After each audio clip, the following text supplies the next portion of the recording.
excitement for this group of guys than that 17 team? Did you actually think they'd be in contention during the preseason going into training camp where you thought that team had a shot to win the Super Bowl? No, I mean, I wasn't thinking Super Bowl.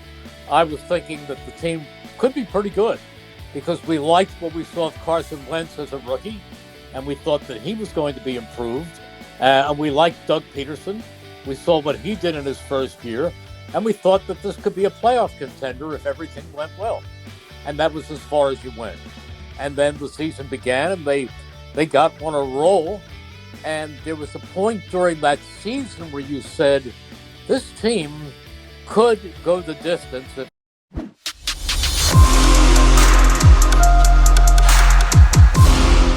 I'm just trying to think of a team. The excitement, in my opinion, this year, how about this? Please hit the like button here. A man that has covered this team and maybe can give us a better perspective on this. June 7th of 2017 versus June 7th, 2022. There seems to be more expectations and more excitement about this team. Why wasn't there that same excitement about that 17 team? Nobody saw it coming, or maybe they did. Let's talk to the legendary voice of the Philadelphia Eagles, our friend Merrill Reese. Merrill, right? Was there more excitement for this group of guys than that 17 team? Did you actually think they'd be in contention during the preseason going into training camp where you thought that team had a shot to win the Super Bowl? No, I mean, I wasn't thinking Super Bowl. I was thinking that the team could be pretty good because we liked what we saw of Carson Wentz as a rookie, and we thought that he was going to be improved. And we liked Doug Peterson. We saw what he did in his first year, and we thought that this could be a playoff contender if everything went well. And that was as far as you went. And then the season began, and they got on a roll.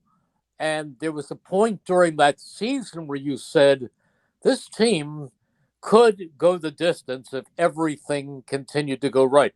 And don't forget, there were acquisitions during that season that turned out to be monumental. I mean, they lost people. They lost so many key people during that season, and yet they kept making the right moves. I mean, they lost their left tackle. They lost Jordan Hicks, their best linebacker. They lost their kicker, Caleb Sturgis.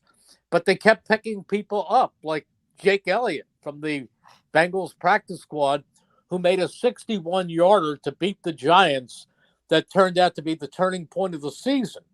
They picked up Jay Ajayi at the deadline, and that turned out to be a big plus. In the offseason, they picked up LeGarrette Blount, and that didn't excite anybody, and he didn't show much during training camp, but nobody even knew if he would stick on the roster. And then the season began, and he was tremendous. And not only was he great on the field, he was a terrific teammate, LeGarrette Blount. He was a guy with a lot of force and a lot of positivity, a lot of the things that nobody knew that LeGarrette Blount would bring into the equation. So there were a lot of things, Dan, that happened during that season. This is a different season. This is a team that is coming off one of the most exciting drafts in recent history. This is a team that on paper is very, very exciting. And I say on paper, not to say that they won't be that way on the field, but when people say to me, what do you project for the 2022 Eagles? My answer is, I don't project seasons. My projections come week by week because, as you know, this is a war of attrition. This is who's standing in December. I mean, we look, Christmas Eve figures to be one of the most exciting games in recent history.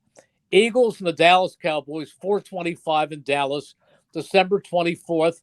But you tell me right now who's going to be in and out of those lineups for both teams. So Can't. that's why we can have fun.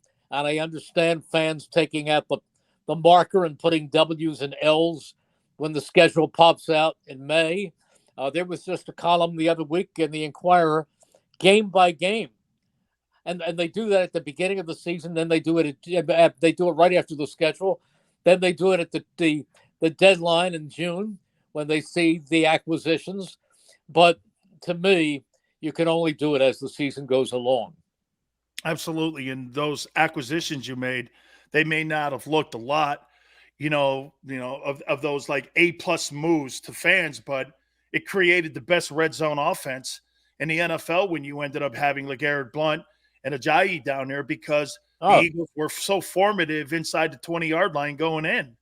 Yeah, they also picked up Alshon Jeffries that year. Alshon Jeffrey was an offseason acquisition. Boy, what a pickup he was.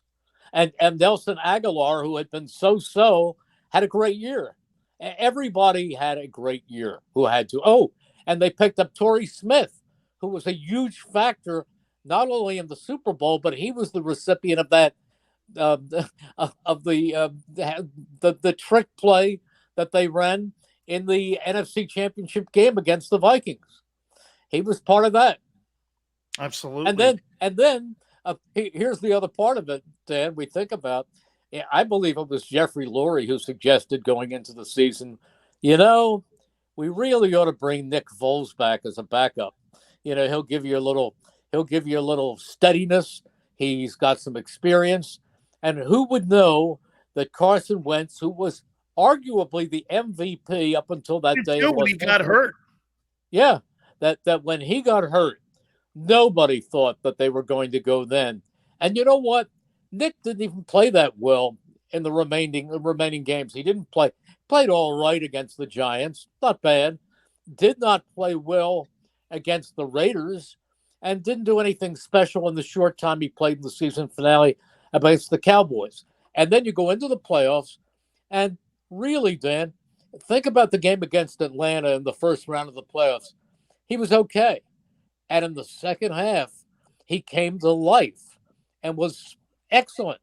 And in the next game, in the NFC Championship game against the Vikings, he was all world, the things he did. I mean, He was absolutely tremendous. And then everything took shape. I love that, man. So the owner goes, hey, I think it'd be a great move to get Nick Foles on the team. I love that. I mean, why not bring him back? Hey, I kind of like the idea. Let's bring him back. He goes on with and I tell people this all the time, Merrill, one of the greatest moments I've ever seen in Super Bowl play. Hey, why don't we run the Philly special? Okay, let's do it. Okay. It goes out. And I'm like, it doesn't work like that usually, okay? It just doesn't work like that. That's just great coaching and everybody calm at the moment. Well, you know what? I might have mentioned this to you, so you can stop me if I'm being redundant. But as they were lining up for that, I said, I don't agree going for it. They've got their 4th and 1 from the 1, and if New England stops them, it's a huge momentum switch, and don't forget that it is the Patriots taking over in the second half. Eagles had to kick off to the Patriots. They're going to be in deep trouble. And, of course, then comes the Philly special, and they go for it. And Mike Quick says to me, that's why you're up here and Doug's down there. But you know what? I said to Doug the week after, because we had a great relationship, I said, I still think it was the wrong call, but it worked. That's right, it did. Hey, Merrill, I want to throw this at you here. And what I'm hearing out of A.J. Brown, it's not, when you sign these diva wide receivers, sometimes what you're going to get. And that, again, targets, numbers are important to these guys. This is how they get their money. All that being said. But what I'm hearing with A.J., man, Devontae Smith, sky's the limit. We have 2 number 1s. Man, I'll tell you what, he's going to be a terror this year. Not only have you brought in one of the top wideouts, I think you've brought in one of the top leaders now. I mean, he's bringing this kid along. And I was talking to Gary Cobb yesterday about this. It's one thing to be a rookie and not know the yellow brick road to get to being a superstar NFL guy, because that room last year didn't have veteran leadership in it. Now you put a guy who's one of the top flight guys in the league, and he's showing you, yeah, you're doing the right thing. Keep working hard. Keep doing what you're doing. This kid's great. I'll tell you something. I am impressed with the atmosphere and the environment of how these guys like one another and how these guys have a camaraderie with one another. It's really impressive to see that being built. Do you feel the same thing? Well, I do. I do. I think it's more impressive to see how that camaraderie and that attitude is when you've lost two in a row, and are in the dumps a little bit. Then you see how it really comes together. At this point, they haven't been stopped one time right yet. So I reserve my judgment of a team's chemistry, if you want to use that word, until you see how they handle adversity. So I think it's encouraging, Dan, but it's not definitive. Yeah, agreed. I mean, the rent's due in September, as you know, and Mike Quick knows. I mean, you can sit here on June 7th and go, hey, I won the offseason Lombardi trophy. See right here, it looks really good. But, the real one's over in February next year. So I get you, man. We won the offseason here. So, hey, I got to ask you a question about something here. And I think part of what I'm seeing with environment, I think a lot of people are so wanting Jalen Hurts to succeed. And we're all hoping, because if he succeeds, the team succeeds. And that means they're on a rookie contract. There's so many great things to see with Jalen Hurts. And I said this the other day, that stuff that popped up with Deshaun Jackson and with Donovan McNabb and him having a problem with him. Then all of a sudden you're seeing what you had a problem with T.O. and with McNabb. I'm just wondering, and from your perspective, just going back to that Deshaun Jackson comment where he said that he was upset with him being the first player in NFL history to start at two different positions in the Pro Bowl, and McNabb had a problem with it. You think that's the thing that held McNabb back, was his leadership or his issues that he had with his wide receivers? Because those were out of Deshaun's mouth. That's a second wide receiver on the Eagles that he played with that had some sharp words for Donovan McNabb. Just your comment on it. No, I thought Donovan was quite the leader. I thought Donovan was a leader in every way. I don't buy any of that when things pop up, 10 years after the fact. No, I thought that was a pretty healthy locker room. I mean, when you realize that team went to five NFC championship games, and that Donovan McNabb was the quarterback. I mean, he was pretty good. I think that Donovan McNabb had an air about him. I think he was a confident, comfortable leader. I like Donovan McNabb. I thought Donovan McNabb was a terrific quarterback who was, if you look at his stats, you can make a case for Hall of Fame. But I think Donovan was a great quarterback. And when these things pop, I never noticed much disarray with Donovan McNabb. Go back when Donovan was there and the Eagles drafted Kevin Cobb. I don't think Donovan was thrilled, but Donovan wasn't thrilled because he felt at that point that they could have drafted another weapon for him, another offensive lineman, another wide receiver. So, and I don't think Aaron Rodgers was thrilled when they drafted Jordan Love, probably for that same reason. That's different than Carson Wentz reportedly, allegedly, not being happy when the Eagles drafted Jalen Hurts because he felt it was a reflection of how the organization felt about him, which it wasn't. So I like a quarterback who is really confident in his own ability and thinks he's the greatest quarterback who has ever lived. And Donovan was right there. Aaron Rodgers is right there. Tom Brady, Drew Brees at his best.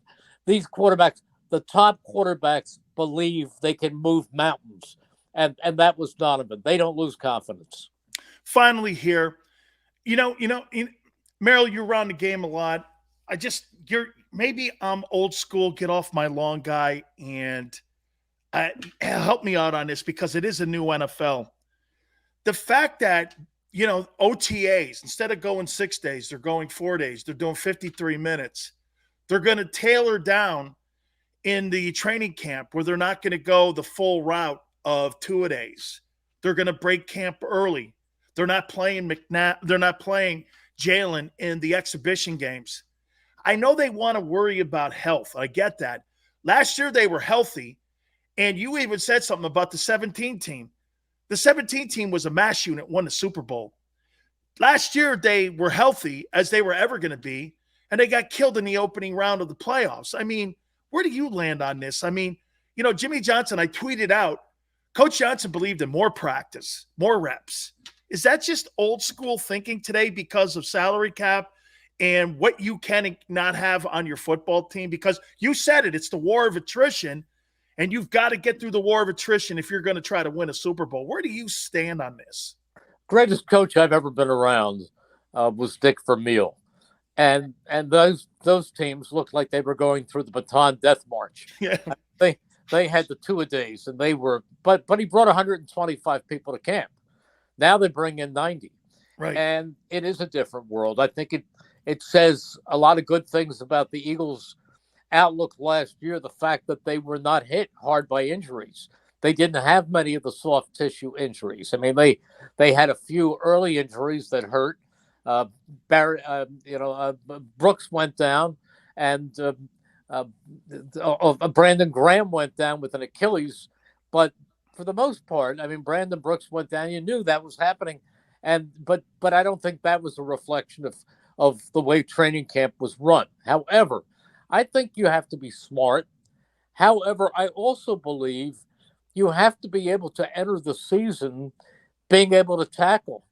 And there's no tackling these days at training camp. And I like Nick Sirianni. I think he's a bright young coach, brought a great culture to the organization, is liked and respected by this team. And I think they do a lot of things right. However, their philosophy is that in 2 of the 3 preseason games against the Browns and against the Dolphins, they will go early to those cities and they will work in dual practices for 3 days. They feel that they get more out of that than they do out of a preseason game. I understand what they're saying. I think they can accomplish a lot. However, I am of the belief that only a game is a game. And I would like to see Jordan Hurts get a quarter in each game. I'd like him to play 1 quarter. I'd tell him very quickly, don't take chances, don't run the ball. If they're coming, throw it away. But I'd like to see him play 1 quarter, get used to these wide receivers in actual game conditions. I'm not telling him to go a half or 3 quarters, but get the rust off. I watched Aaron Rodgers. I watched Josh Allen last year play in the preseason. I think you should, again, intelligently. But I think last year, Jalen Hurts had 10 plays in 1 preseason game, and that was it. Then he was in bubble wrap the rest of the way. I think you need to get knocked around a little bit. Take the regulars out at halftime if you want. How about this, Merrill? How about this? Phil Simms on Friday said this. There's one thing about the controlled scrimmages that you were referencing and the practices versus game reps. When you're in preseason and you're in those preseason games, even though you're not getting a high volume, they are more quality reps in those games than when you have it controlled scrimmages. Yes. And he says that for him, also, what you're referencing and Jimmy referenced is that I want my quarterback. He doesn't have to take a high volume. No. But at least get high volume reps on what those reps mean. And there's no substitute for playing in a game. No, there is no substitute for playing in a game. And you need that little bit of a sense of urgency. Not if the play doesn't work, we'll back it up and try it again. I mean, practices are practices. And again, I think they're advantageous. I think they're good. I'm not, everything they're doing is good. I'm not for going live.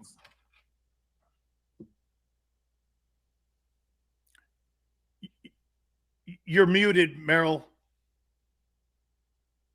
Merrill, you're muted.